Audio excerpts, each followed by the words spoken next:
迎收听8月28号的迦南之声，我是世谦牧师平安。我们今天要一起来分享撒母耳记上22章，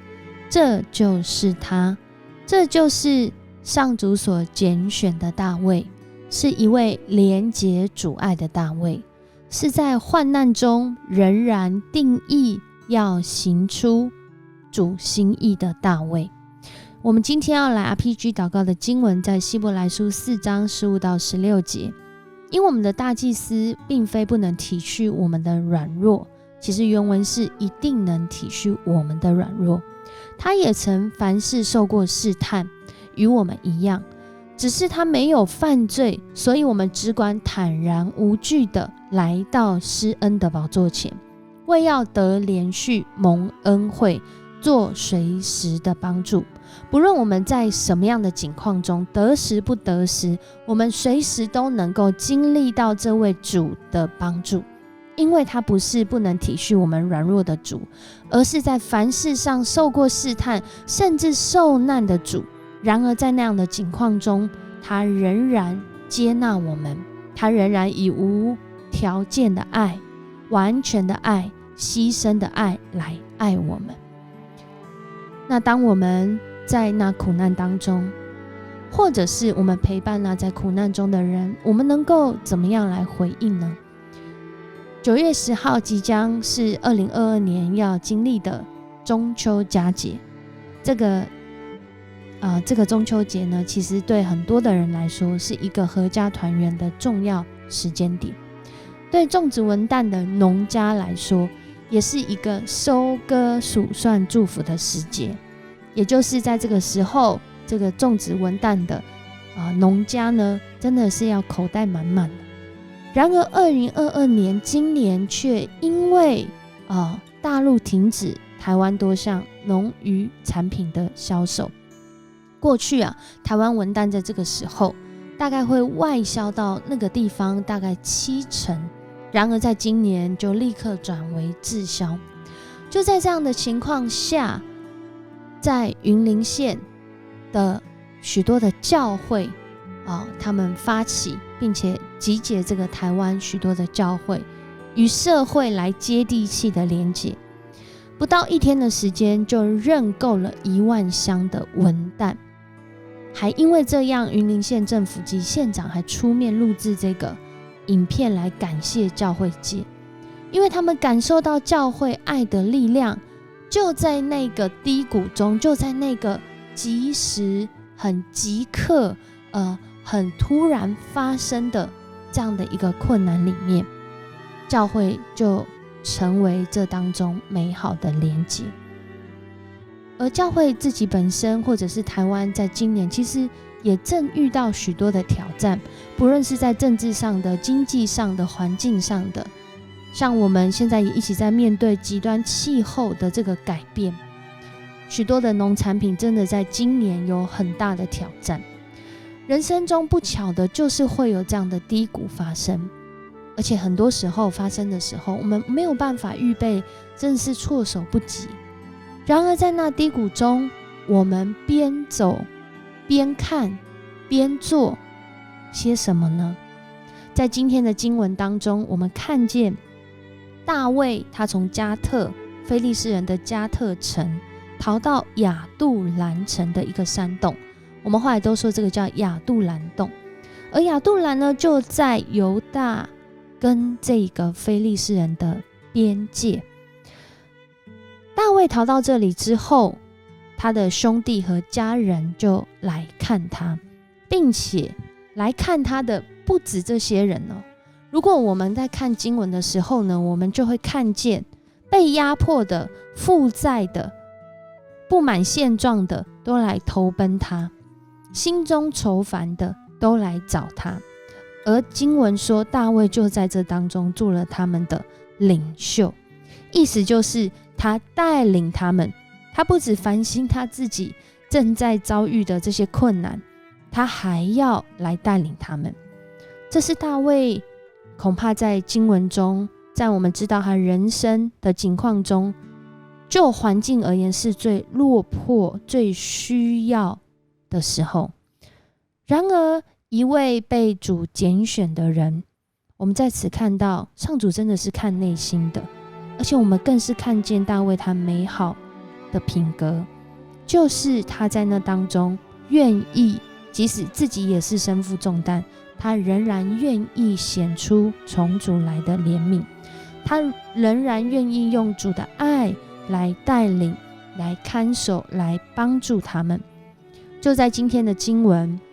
非常讽刺的，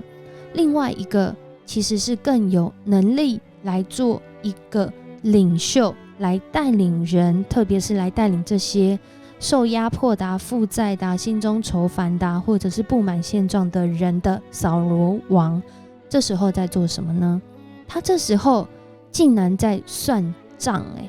在算什么账呢？第一个是先向他自己的臣仆，就是这些便雅悯人，同一个支派的人算账。算账说，你们都知道约拿单跟大卫结盟，竟然没有人向我报告，也没有人关心我。然后就在这个对话当中，这个以东人多益，他是谁啊？他就是那个听见大卫和亚希米勒祭司对话的人。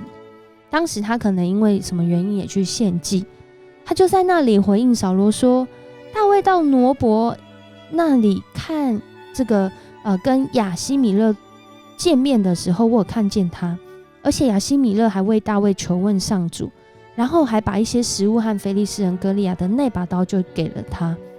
在这当中，扫罗王已经很生气了，结果听到这件事之后，竟然自己联想这个亚希米勒也要一起背叛他，于是就把他找来。把他找来之后呢，还杀害了这些人。什么人？就是亚希米勒和他的所有亲属，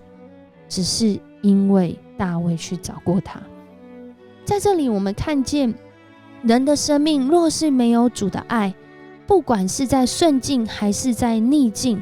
很多时候我们真的是走偏了，走错了，甚至我们不知道对那个罪恶麻痹或是无感。在今天，扫罗因着他自己的意念而做了这个决定，这些人根本就是站在他这个阵线上的人，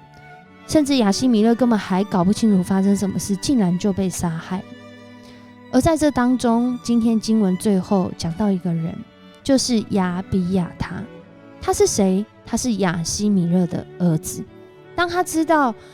扫罗王要杀害他们整个家族的人的时候，他就逃掉去投奔大卫。而在这个时候的大卫，他其实跟这件事情是毫无关系的，然而他的回应却是，你亲属的死我有责任。他觉得他自己也有责任在这样的一个不当的处理上面。然而我们在这样的一个过程中，我们真的是很清楚的看见，很多的时候环境不论是好还是不好，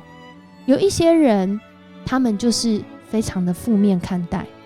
然而环境不管好不好，有一些人他们不仅是正向看待，还是正确看待。大卫在患难中真的是显出了从主来的怜悯跟接纳，然而扫罗却是在自己的意念里面选择，你们应该要关心我，你们应该要尊我为大，结果他就行了杀戮。恳求主来更新我们心中的连结，更新我们内心可能过去经历一些不公平的错待，或者是一些让我们的生命有错误连结的管道。求主来帮助我们，来校正，来回到主的面前，使我们的生命在什么境况中就像大卫一样，他虽然在患难里，却有怜悯和接纳。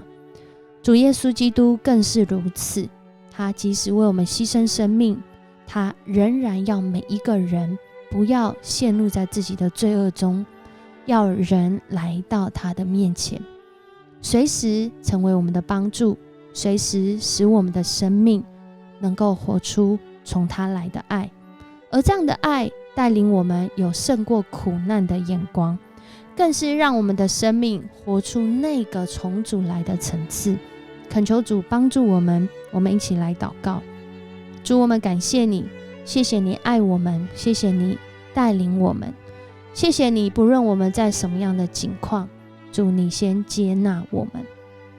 然后主你医治我们，你恢复我们，你提升我们。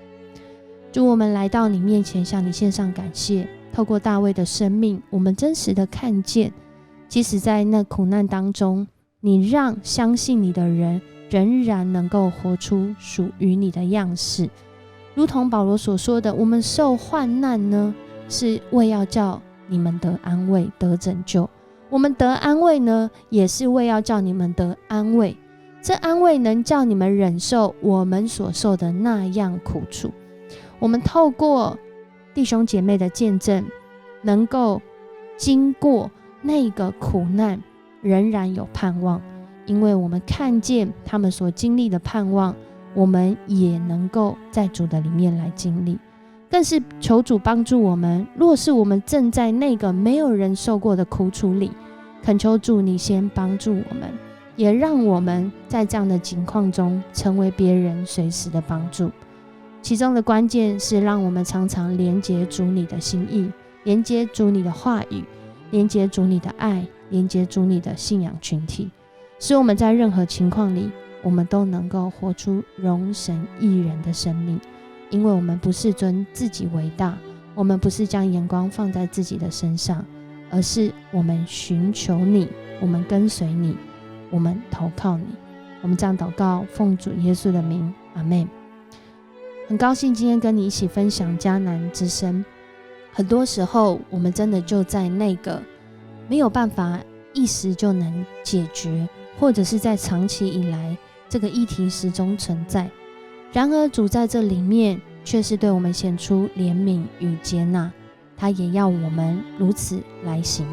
恳求主帮助我们更新我们的连结，使我们今天不论在什么情况中，我们都成为祝福人的管道。我是世谦牧师，我们明天见。